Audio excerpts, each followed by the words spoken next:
Salut à tous, aujourd'hui on va travailler avec Inkscape. Alors, qu'est-ce que c'est que Inkscape?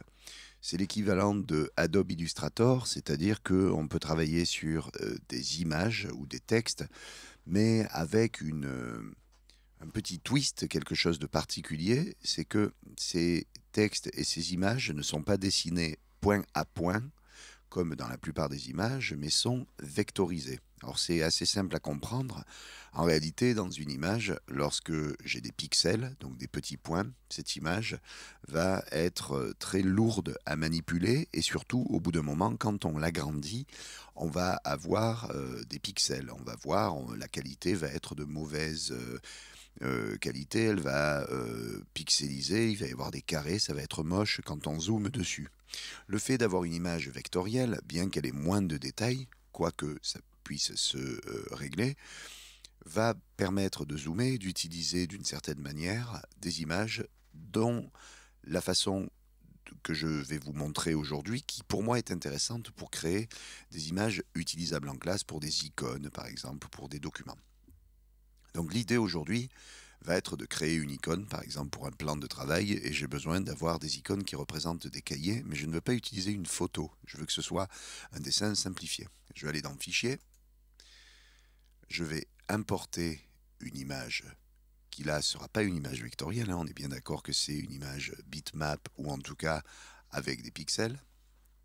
Alors le temps que mon ordinateur réagisse, voilà, ça sélectionne un fichier à importer. Et je vais aller choisir donc une image que j'ai téléchargée sur internet, qui est une image euh, en point JPEG que j'ai importé, que je suis allé chercher en fait hein, dans un moteur de recherche. Comme vous pouvez voir, c'est une image matricielle, c'est-à-dire point à point matrice, c'est comme un tableau en fait, hein. Donc je vais l'incorporer, résolution de l'image, ça c'est les pixels par pouce. Mode de rendu de l'image, pour l'instant, voilà, ça je laisse tout par défaut, je ne m'embête pas avec tout ça. Et comme vous pouvez le voir lorsque l'image est insérée, elle est toute petite ici. Alors, comme vous pouvez le voir, on risque de la déformer en fonction de comment on la tire. Donc là, ce que je vais faire, c'est que en cliquant sur CTRL, je vais garder les proportions de l'image. Donc en zoomant là-dessus, comme vous pouvez le voir, ce que je vous disais tout à l'heure, hein, la résolution est pourrie. On voit bien la marque ici, Oxford. Peut-être que moi, pour mes illustrations de classe, je ne veux pas avoir cette illustration. Donc ce que je vais faire, c'est qu'en gardant cette image sélectionnée, je vais aller sur Chemin et vectoriser un objet matriciel. C'est ce dont je vous parlais tout à l'heure. On va vectoriser, c'est-à-dire on va transformer cette image en point à point en la transformant en une équation mathématique en réalité. Donc je vais le faire.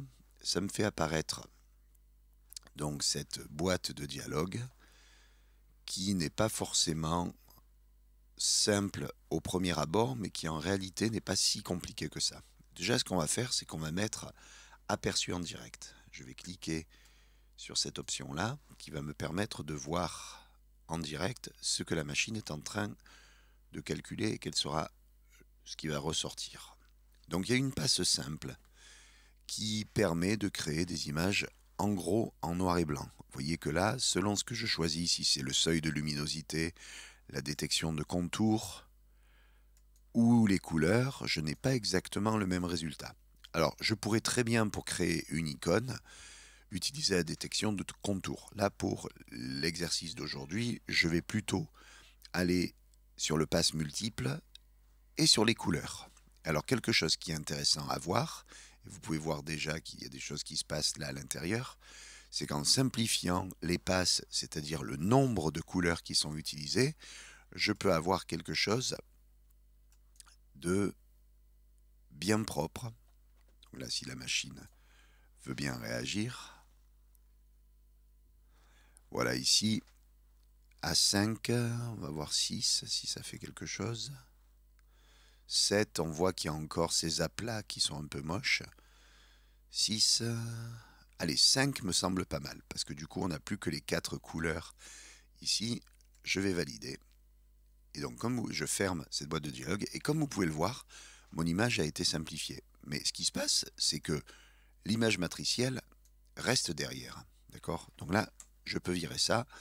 Et là, mon image est intéressante parce que je peux zoomer autant que je veux. Elle ne va jamais pixeliser. Donc c'est là que ça devient vraiment intéressant. Si je vais chercher l'outil ici d'édition de nœuds, vous voyez que si je clique, par exemple, si je double-clique, je peux très bien bouger désormais certains nœuds et je peux par exemple créer un système où j'efface certains nœuds en les sélectionnant là par exemple. Et si je les efface, eh bien ça simplifie